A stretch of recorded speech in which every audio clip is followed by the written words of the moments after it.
En el Nuevo Testamento, sobre todo en el libro de los Hechos, el crecimiento o la reproducción espiritual se clasifica en 3 etapas.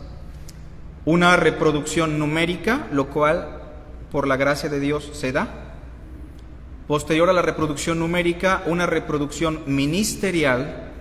Se dice que en Antioquía, después de que un gran número creyó al Señor, después de un año intensivo de trabajo, había profetas y maestros, una pluralidad de ministros. Y la tercera etapa, una reproducción eclesiástica, o sea, cuando ya la iglesia tiene un cuerpo ministerial sólido, es entonces que se puede pensar en las misiones y en la apertura de otras iglesias en otras comunidades, porque no es la finalidad de Dios abrir mega iglesias, sino diferentes iglesias en las comunidades que lo necesitan. Y bueno, también me gustaría darle la bienvenida a las personas que nos visitan por primera vez, que desde mi perspectiva solo es la señorita que está allá atrás. Sea bienvenida, no sabemos si le invitó a alguien, pero nos da muchísimo gusto que esté con nosotros. Si usted quisiera darnos su nombre, nos daría más gusto todavía, ¿verdad?, para conocerla.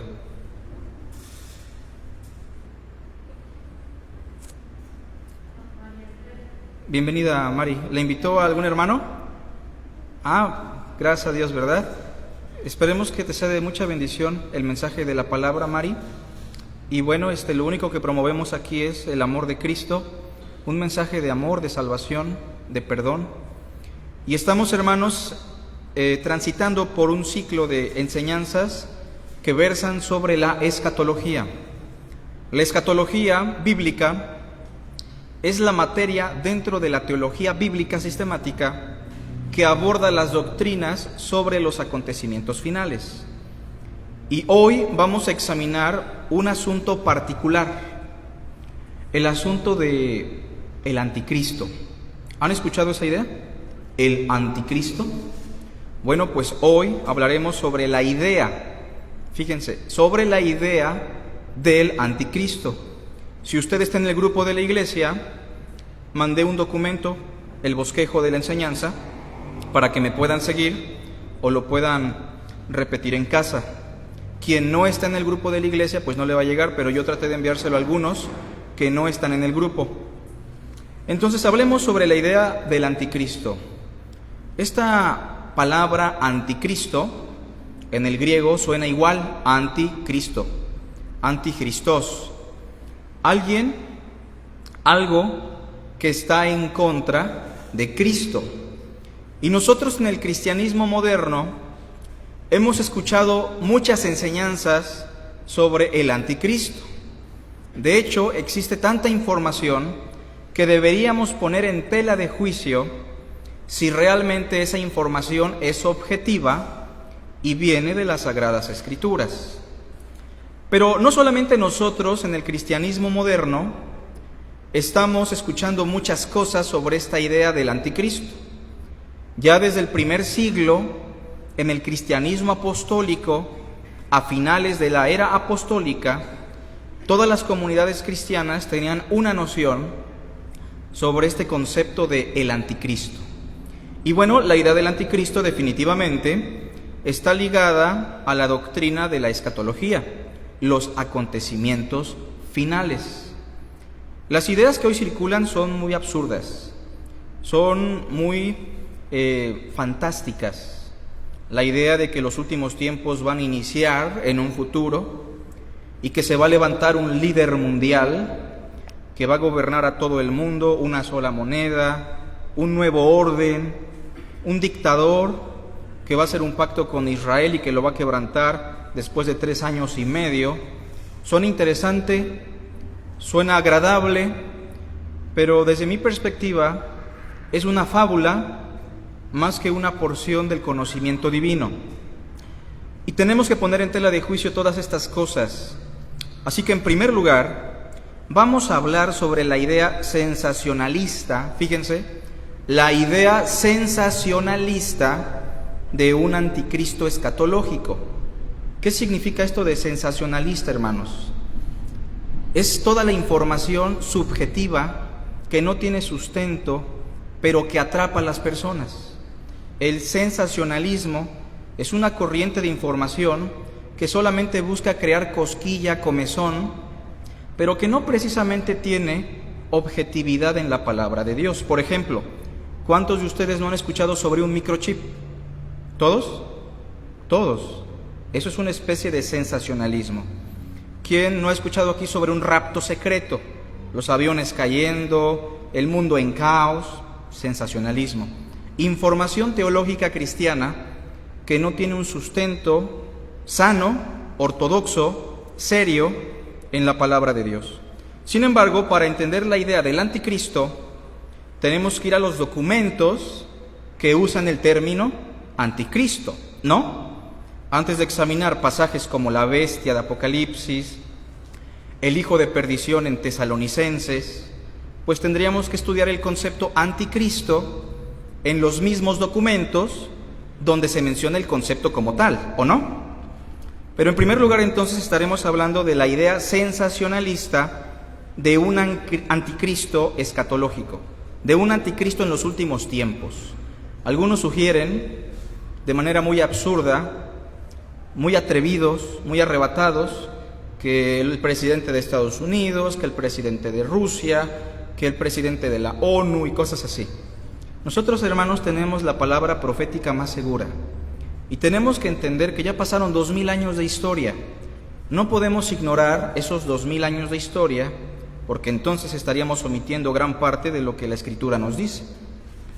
Pero vamos entonces a examinar la idea sensacionalista de un anticristo en los últimos tiempos.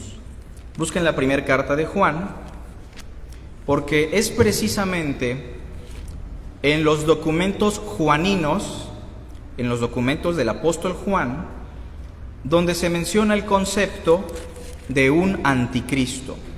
Y hemos dicho que el concepto anticristo, esta palabra, ¿qué significa? Algo, alguien que está en contra de Cristo. Eso es muy claro.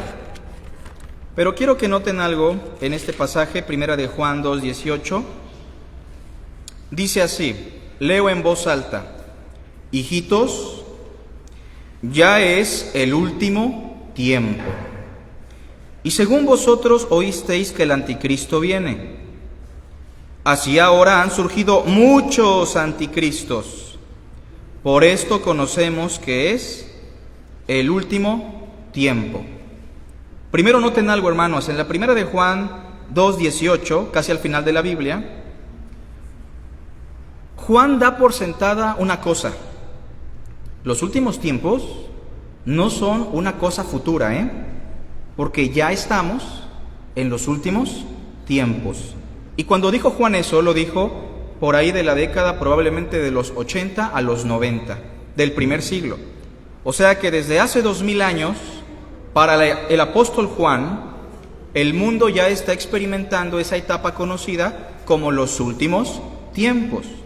Ahora noten otra cosa. Juan les dice en el verso 18, y según vosotros oísteis. Otras Biblias traducen, y así como ustedes escucharon que un anticristo o que el anticristo viene. Juan no está diciendo que esta sea una doctrina ortodoxa. Juan les está diciendo, ustedes han recibido una información, y nos vamos a dar cuenta que por el contexto es una información sensacionalista. O sea, es una información con poca objetividad. Ustedes, hermanos, dice Juan, han escuchado que en los últimos tiempos se va a manifestar, ¿quién? El anticristo. ¿Saben qué, hermanos? Ustedes han escuchado eso, pero yo les digo una cosa. Han surgido no uno, ¿qué dice el verso? Han surgido muchos anticristos. Así que deberíamos hacernos una pregunta. ¿Por qué el cristianismo de esa época, por qué el cristianismo de nuestra época es tan fácil, es tan ligero para recibir conceptos, doctrinas, información, de tal forma que incluso su vida se ve afectada? Debemos preguntarnos por qué el cristianismo, siendo una corriente religiosa, filosófica y de fe, intelectual, en aquella época y en nuestros días, acepta cualquier cosa como un concepto cristiano. Yo tengo tres razones principales. En primer lugar, en este primer punto, la falta de información objetiva sobre el cuándo de los últimos tiempos. O sea, el cristianismo de hoy no sabe ni siquiera distinguir cuándo son o cuándo serán los últimos días. Y Juan lo sabe. ¿Por qué creen ustedes que Juan enfatiza muchas veces en el verso 18 que ya estamos en los últimos días? ¿Cuántas personas no se espantaron en el 2010 por la profecía de los mayas? ¿Cuántas personas no se espantaron en el 2006, en el mes número 6, en el número 6 del mes, porque según ese número tenía que ver con los últimos días? ¿Cuántos predicadores no advierten, hermanos, los últimos tiempos están cerca, prepárense? Son declaraciones absurdas, porque el Nuevo Testamento declara que ya estamos en los últimos días. ¿Desde cuándo? Pues desde que vino la plena revelación de Dios, o sea, nuestro Señor Jesucristo. Cristo es el punto de quiebre por el cual inician los acontecimientos finales, que estamos esperando el fin.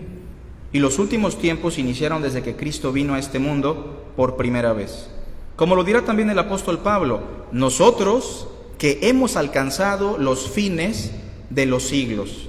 O sea que estamos en la recta final de la historia de la humanidad, pero eso no inició tiene poco. Inició desde hace 2000 años. Vean la expresión, verso 18, ya es el último tiempo, y la expresión final del verso 18, ¿cómo dice? Por esto conocemos que es el último tiempo. Entonces los últimos tiempos no son un periodo de 7 años, los últimos tiempos no van a iniciar en un futuro con un anticristo mundial, con una gran tribulación de 7 años, con un rapto secreto, porque los últimos tiempos iniciaron desde antaño, desde hace 2000 años. ¿Por qué entonces aceptamos cosas tan fácil como cristianos? En primer lugar dijimos, por la falta de información objetiva sobre el cuándo de los últimos tiempos. Segunda cosa, ¿por qué aceptamos con tanta ligereza falsedades? Por la falta de compromiso, por la interpretación objetiva de pasajes que hablan sobre personajes anticristianos. La hermenéutica, la interpretación. Hay hermanos que toman cursitos de 3, 4 años y piensan que ya lo aprendieron todo. Mis hermanos, el cristianismo no se trata de un seminario, no se trata de un curso. El cristianismo es una preparación de por vida. No podemos tratar con ligereza el libro más importante de la historia. No podemos tratar con ligereza quién es Dios, qué quiere Dios, porque estamos hablando de algo que incluso trasciende a nuestro ser.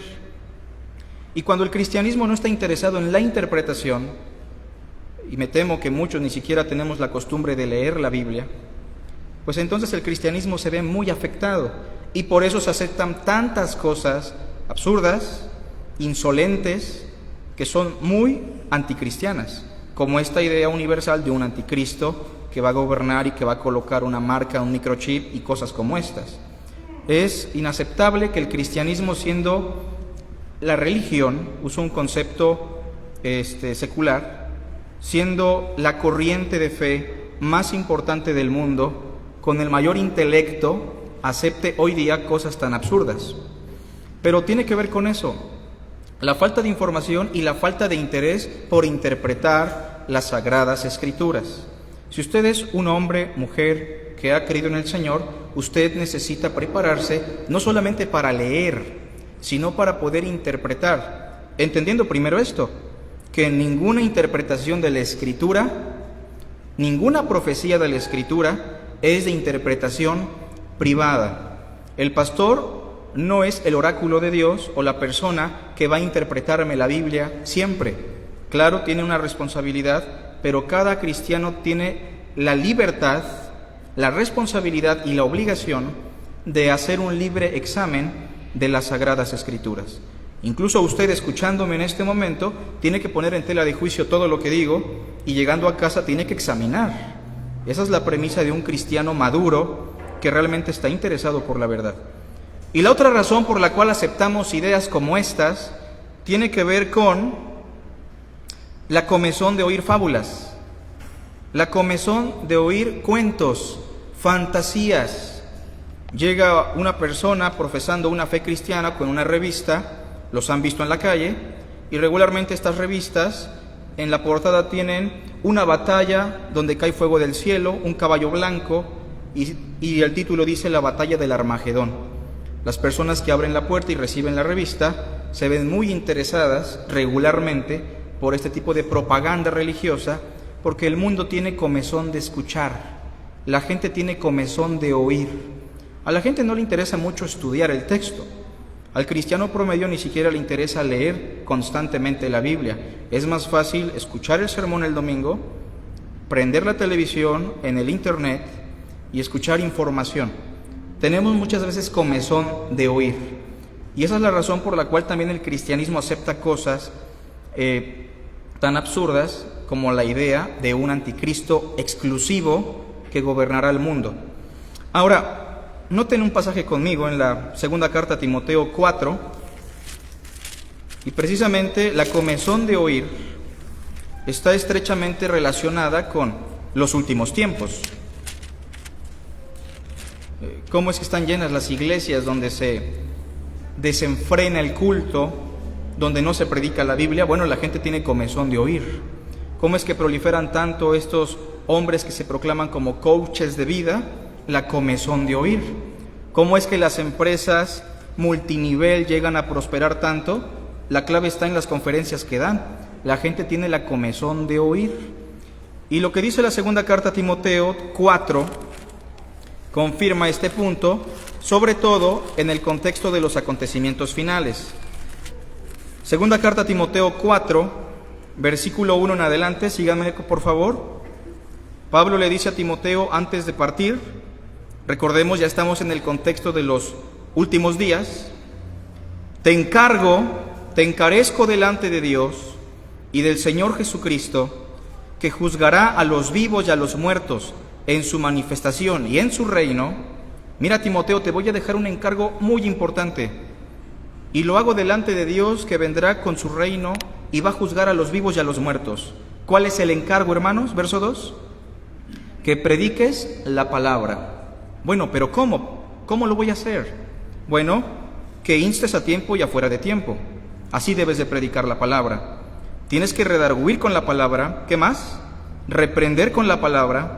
Exhortar con toda paciencia, y no se te olvide, ¿qué más? Doctrina, conocimiento.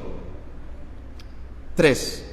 Porque vendrá tiempo cuando no sufrirán o no soportarán la sana doctrina, sino que teniendo comezón de oír, se amontonarán maestros conforme a sus propias concupiscencias, y apartarán de la verdad el oído, y se volverán a las fábulas. Se confirma entonces el punto de que no tenemos información sobre los últimos tiempos porque no tenemos el interés. No tenemos una doctrina muy estable porque no estamos interesados en la preparación teológica seria, hermenéutica, homilética del texto sagrado. El cristianismo ya no tiene ese principio, no tiene esos valores, lamentablemente. Pero también en el cristianismo existe mucho la tendencia de escuchar cosas nuevas, de escuchar cosas sensacionalistas. Y es por eso que muchos predicadores llegan a prosperar, llegan a volverse famosos, porque su mensaje está lleno de fábulas, de cuentos, etc. En segundo lugar, hermanos, hablemos de la definición del concepto anticristo en la enseñanza del apóstol Juan. Bueno, el apóstol Juan les dice: ustedes han oído, según vosotros oísteis, que el anticristo viene. Eso es lo que circula entre ustedes. Me he dado cuenta que esta información les ha llegado, que viene un anticristo en los tiempos finales. Bueno, recuerden, les acabo de decir que ya estamos en los últimos días. En segundo lugar, les voy a definir, les voy a explicar lo que significa esta idea del anticristo, porque precisamente hay una porción de verdad. El concepto sí es una realidad. Sí hay pasajes que hablan de muchos anticristos. De hecho, en el segundo punto, por ahí de unos pasajes que no leí, los pueden corroborar en casa. Efectivamente, Daniel habla de un anticristo en el capítulo 7, en el capítulo 8, otro en el capítulo 9, otro en el capítulo 11. Jesús de Nazaret habló no de uno, sino de muchos falsos cristos. Pero les voy a explicar bien el concepto, dice Juan, para que no se queden nada más con esa información sensacionalista de un anticristo que va a surgir. Dice Juan en el verso 18, hijitos, 2:18 de primera de Juan, ya es el último tiempo, y según vosotros oísteis que el anticristo viene. Esa es la información que les llegó a ellos. ¿Todos juntos? Así ahora han surgido, ¿qué? Muchos anticristos. Así que el concepto anticristo no aplica a un personaje en particular, ¿o sí? No es exclusivo para un gobernador mundial. Si usted pensaba que se trataba de un personaje en particular, muy exclusivo, que iba a ser el contraste de Jesús de Nazaret, no es precisamente lo que el apóstol sugiere. El apóstol nos dice que el concepto anticristo no aplica a una persona en particular, sino a muchos personajes. Y vamos a ver quiénes son. Verso 19. Salieron, ¿de dónde? De nosotros. ¿Gente poderosa? ¿Gobernadores? ¿Reyes? No. Dice salieron de nosotros. ¿Quién es el anticristo? Según Juan, todo aquel que sale de la comunidad de la verdad, no de una iglesia, sino aquel que se desliga de la verdad plenamente, lo cual es una actitud anticristiana. Dice el verso 19, salieron de nosotros, pero no eran de nosotros, porque si hubiesen sido de nosotros, habrían permanecido con nosotros, pero salieron para que se manifestase que no todos son. Miren, hermanos, hay personas que dejan la verdad por cosas muy insignificantes, como puede ser una motivación económica, una motivación personal, el poder, etc. Pero en el concepto de Juan, el anticristo, el concepto, la idea, no aplica a una persona sino a muchos, y tiene que ver con personas que están profesando fe, con personas que están en el círculo de la verdad, personas que han abrazado aparentemente la verdad y después se apartan de la verdad. Toda persona que toma esa actitud, que toma esas acciones, según el Nuevo Testamento sería un anticristo. Y mis hermanos, no se trata de cambiar de denominación, de iglesia, no. Aquí estamos hablando de alguien que abandonó la verdad por completo. ¿Se entiende? ¿Se acuerdan de Judas? Es un anticristo. ¿Se acuerdan de Demas? Es un anticristo.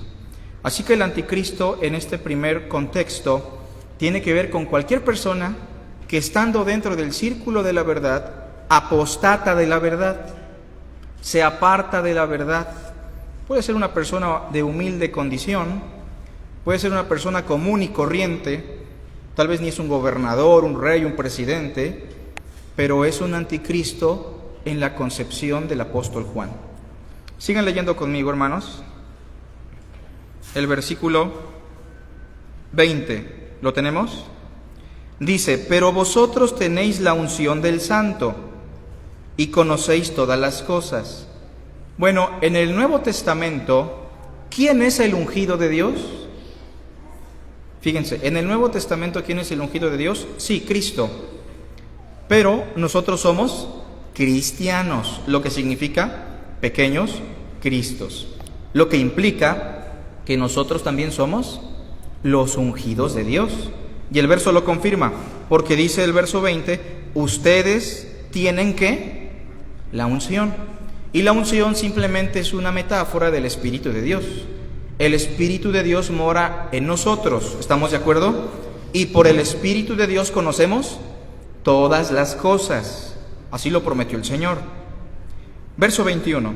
No os he escrito como si ignoraseis la verdad, sino porque la conocéis, y porque ninguna mentira procede de la verdad. ¿Es una cuestión de estar en la congregación o es una cuestión de permanecer en la verdad? Tiene que ver con la verdad, hermanos. Tiene que ver con Cristo, porque Jesús es la verdad. La verdad no es un concepto abstracto. La verdad no es algo. La verdad es una persona, es alguien. Dice el versículo 22. ¿Quién es el mentiroso, sino el que niega que Jesús es el Cristo? Bueno, hay personas que no van a decir Jesús no es el Cristo. Tal vez Judas no lo dijo con sus labios, pero sí lo dijo con sus acciones. Sigue diciendo el versículo 22, este es anticristo, el que niega al Padre y al Hijo. ¿Sí se dan cuenta cómo Juan redefine el concepto del anticristo? Y les dice, no se vayan tan lejos, no piensen en cosas tan extravagantes, tan sublimes, porque el anticristo es todo aquel que niega al Señor, todo aquel que se aparta de la verdad. Verso 23, todo aquel que niega al Hijo tampoco tiene al Padre. El que confiesa al Hijo tiene también al Padre. Miren, hermanos, lo que habéis oído desde el principio, ¿qué dice? Permanezca en vosotros. La razón por la cual la iglesia se llama la verdad que permanece no es porque nosotros tengamos la verdad, sino porque la verdad tiene a todo cristiano. No es que nosotros tengamos la verdad nos tiene a nosotros. Y cuando hablamos de la verdad que permanece, hablamos del Espíritu de Dios, que es Dios en la persona del Espíritu, morando en nosotros de manera permanente. No depende de usted la permanencia, sino de Dios que mora en usted. Y dice el verso 24, permanezca en vosotros. Si lo que habéis oído desde el principio permanece en vosotros, ¿qué dice? También vosotros permaneceréis en el Hijo y en el Padre. Pregunta, yo creo que es muy sencillo responder, ¿cómo saber que una persona realmente tiene el Espíritu de verdad? ¿Cómo saber si una persona realmente ha recibido el Espíritu de Dios? Según el texto, porque va a permanecer hasta el fin. Repito, en la verdad. ¿Se entiende? El que persevera hasta el fin, este será salvo, no porque persevere, sino porque la perseverancia es la evidencia de que Dios mora en él. Ahora, sigue diciendo el verso 25, y esta es la promesa que Él nos hizo, la vida eterna. Entonces, el anticristo para Juan es todo aquel que abandona la verdad, todo aquel que estaba con nosotros, pero salió de nosotros, no importando que la verdad se viese sacrificada. Ahora, hay otra cosa importante a mencionar, hermanos. El anticristo para Juan es todo aquel que distorsiona la doctrina sobre Cristo. En la teología bíblica sistemática hay una materia que se llama cristología. Bueno, la cristología, si recordarán, forma parte de la doctrina esencial. Si no tenemos una cristología bíblica, ni siquiera podemos llamarnos cristianos. Por eso todo aquel que dice Jesús no es Dios, es un anticristo. Todo aquel que dice Jesús no es un ser humano, es un anticristo. Todo aquel que niega la doctrina sobre Cristo es un anticristo. Vean lo que dice, hermanos, el capítulo 4,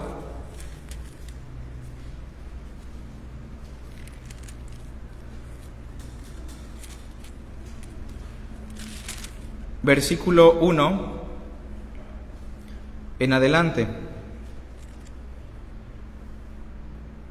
Amados, no creáis a todo espíritu. Bueno, no se imagine usted un espectro chocarrero en el ambiente. Por espíritu debe entenderse, no le crean a todas personas, no le crean a todo profeta, ese es espíritu. Recuerde que la palabra espíritu se usa muchas veces para hablar de una persona. Si no, probad los espíritus si son de Dios. ¿Qué está haciendo usted ahorita mientras me escucha? Examinando, sanamente juzgando, sanamente usted está probando si lo que se dice y la persona que habla es de Dios. Porque muchos falsos profetas han salido por el mundo. ¿Quiénes son los espíritus? Falsos profetas. 2. En esto conoced el Espíritu de Dios. Todo espíritu que confiesa que Jesucristo ha venido en carne es de Dios. ¿Cree usted que Jesús es verdaderamente un ser humano? Yo lo creo porque la Biblia lo dice. El Verbo se hizo carne, siendo en forma de Dios, estuvo en la condición de hombre. Verso 3. Y todo espíritu, todo profeta, toda persona que no confiesa que Jesucristo ha venido en carne, ¿qué dice? No es de Dios. Y este es el espíritu del anticristo. ¿Se dan cuenta? Es un anticristo toda aquella persona que niega la humanidad o viceversa, la divinidad o la unión de dos naturalezas del Hijo de Dios. En el año 325 después de Cristo, en Nicea se hizo un concilio donde precisamente un diácono de Alejandría llamado Atanasio condenó a través de un credo, juntamente con todo el concilio, a un diácono de Alejandría llamado Arrio, quien decía: Cristo no es Dios, tampoco es un hombre verdadero, es una especie de híbrido que está entre Dios y los hombres, pero no es ni verdadero Dios ni verdadero hombre. Y precisamente fue exiliado y condenado como un hereje. No tenemos esas prácticas hoy de condenar en concilios y no lo debemos de hacer, porque no debemos mezclar la política con el cristianismo. Pero el punto es que toda persona que distorsiona la doctrina de Cristo es un anticristo. Sigue diciendo el verso 3, el cual vosotros habéis oído que viene. ¿Verdad que han escuchado eso de un anticristo? Pero les vuelvo a repetir, ¿qué dice? Que ahora ya está en el mundo. A ver, quiero que entiendan, hermanos, dice Juan, eso que ustedes escucharon no es así. No es que va a venir un anticristo en particular, ya está en el mundo. Hay los filósofos gnósticos que dicen que Jesús no es hombre, ellos son anticristos. Esas personas que causaron tanto problemas en la congregación por la verdad son anticristos. Lo dice Juan, hermanos. Esa es la idea de un anticristo. Y mis hermanos, vean la segunda carta de Juan, adelantito. Segunda carta de Juan.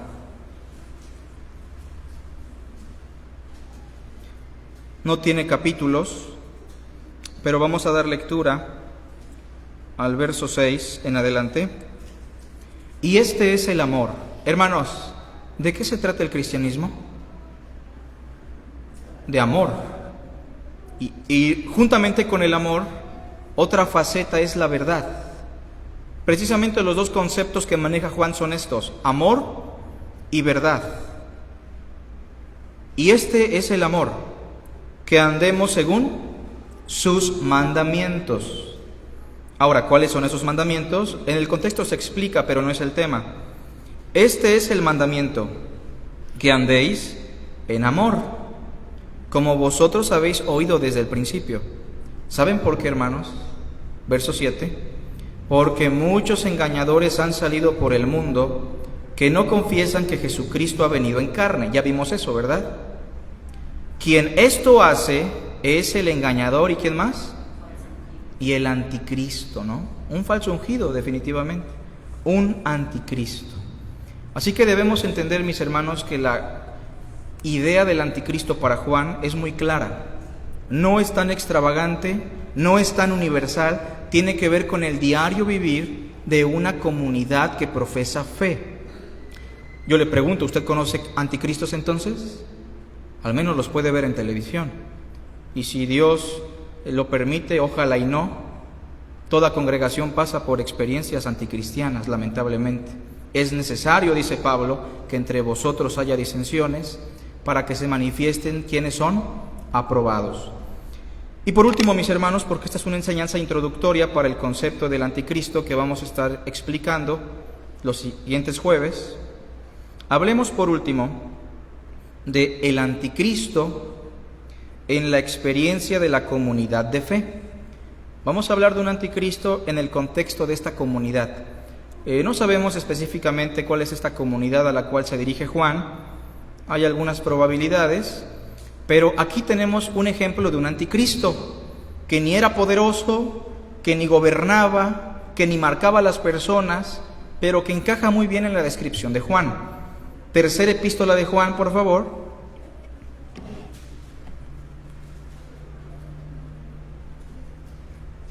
Verso 5.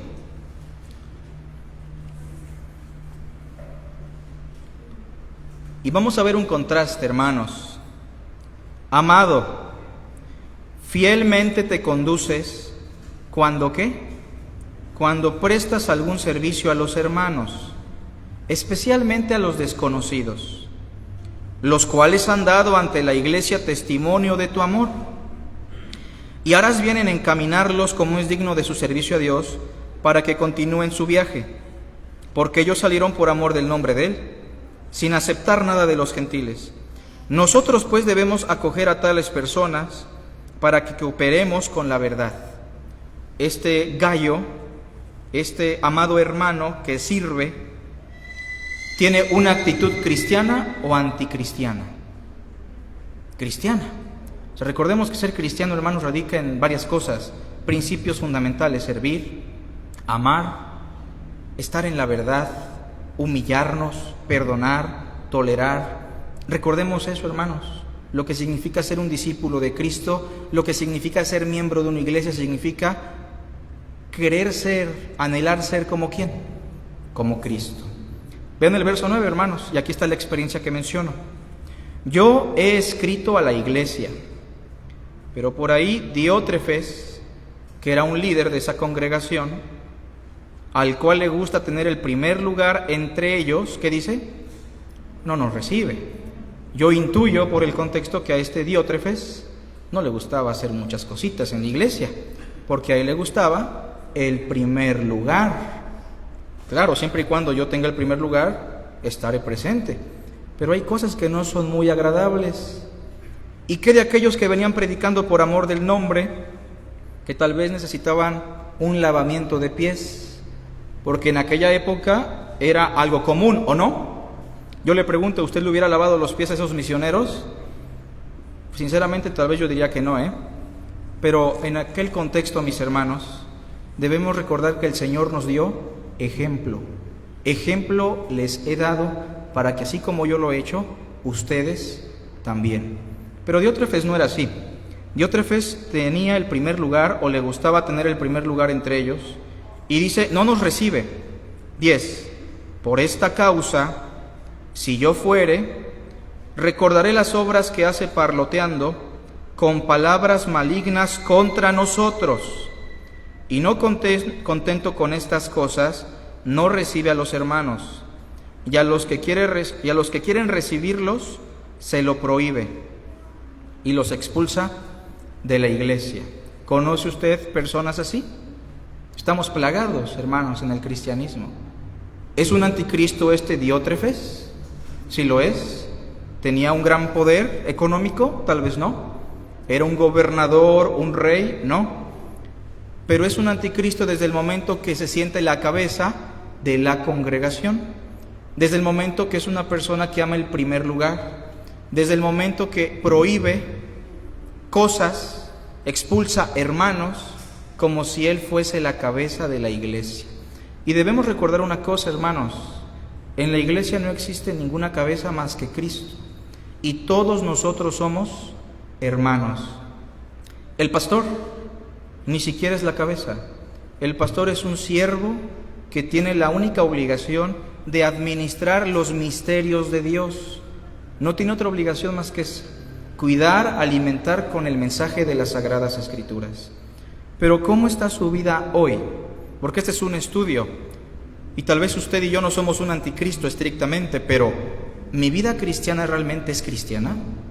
¿O es una vida que se asemeja más a la de un anticristo? Mi compañerismo, mi convivencia, mi servicio, mi función en el cuerpo de Cristo, mi interacción con mi esposa, ¿es la de un cristiano? ¿O vivo como un anticristo? Si usted está en esa condición, o yo, porque nos puede pasar, el arrepentimiento, hermanos, siempre va a ser la clave. Hijitos, estas cosas os he escrito para que no pequéis. ¿Es la voluntad de Dios que pequemos? No. Les he escrito para que no pequéis. Pero si alguno hubiese pecado, abogado tenemos para con el Padre. Y también toda persona que lleva una vida sin Cristo, definitivamente es un anticristo. Y por eso hoy recordamos y le invitamos a toda persona a que acepte a Jesús de Nazaret, a que lo reciba por medio de la fe.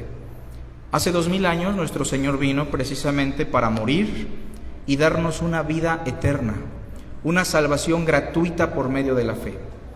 Es importante retomar los principios básicos, hermanos, poner los pies en el suelo y entender que somos discípulos de Cristo y debemos evitar toda actitud anticristiana.